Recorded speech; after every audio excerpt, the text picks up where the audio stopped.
Many people are exposed to traumatic events at some point in their lives. In the time immediately following a severe traumatic event, most people will have symptoms of PTSD. After a traumatic event, people often experience intrusive symptoms like flashbacks, nightmares, memories that can suddenly pop into their mind, negative thoughts and emotions, and physical reactions such as startling easily.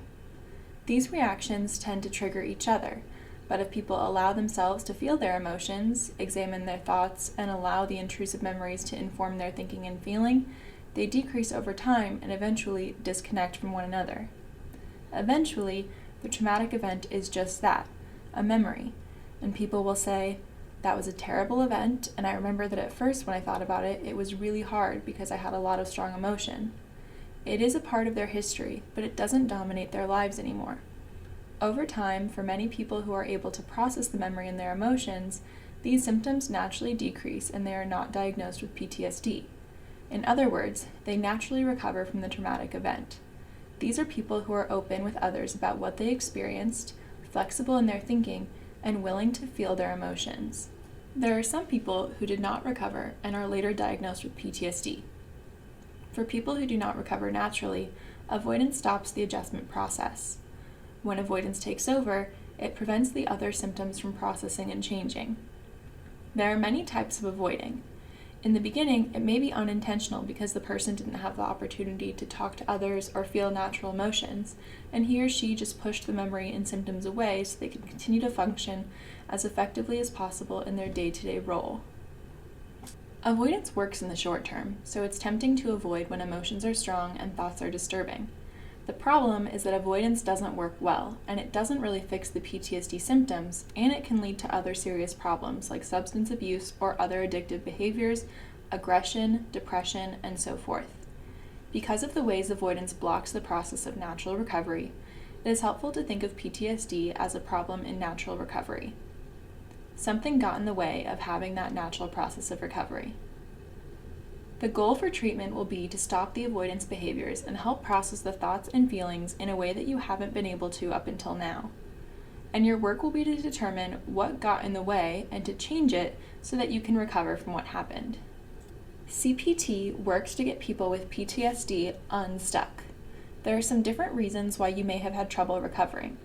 First, there's an automatic component during the event that you should consider as you evaluate how you responded during that time.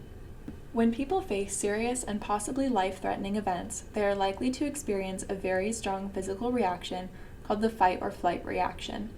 In the fight or flight reaction, your body is trying to get you ready to flee or fight. The goal here is to get all of the blood and oxygen out to your hands, feet, and big muscle groups like your thighs and forearms so that you can quickly run from the danger or fight. To do that, the blood leaves your stomach and the thinking part of your brain because you won't be needing to think about your philosophy of life or digesting dinner if you're in a life-threatening situation. You may feel like you've been kicked in the gut or that you're going to faint, and you probably weren't able to slow down and make a plan. You just reacted.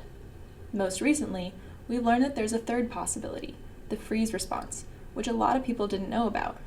The freeze response is also an automatic process, but in this case, your body is trying to reduce both physical and emotional pain. You may have stopped feeling pain or had the sense that the event was happening to someone else as if you were in a movie. You may have been completely shut down emotionally or had shifts in perception, like you're out of your body or the time had slowed down.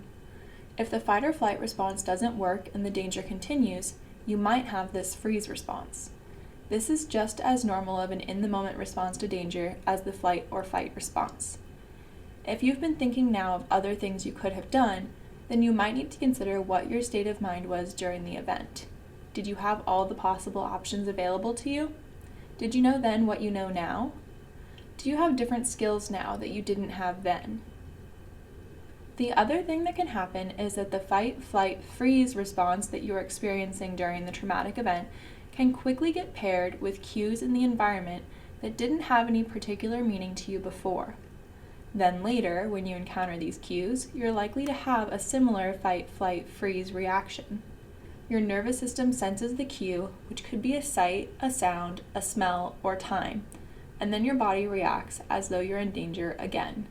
These reactions will fade over time if you don't avoid those cues. For example, if the trauma occurred on a highway, even if driving on a highway hadn't been associated with danger in your mind before, because nothing bad had happened when you drove on the highway, you might notice now that the fight or flight response is now triggered whenever you think about driving on the highway. However, if you avoid reminder cues and you don't drive anywhere near the highway, your body won't learn that these things are not in fact good danger cues. They don't tell you accurately whether you're really in danger, so you might have false alarms going off frequently. After a while, you won't trust your own senses of judgment about what is and isn't dangerous, and too many situations will seem dangerous that are not. You might start to have thoughts about the dangerousness of the world or particular places or situations that are based on your reactions rather than the actual danger of those situations.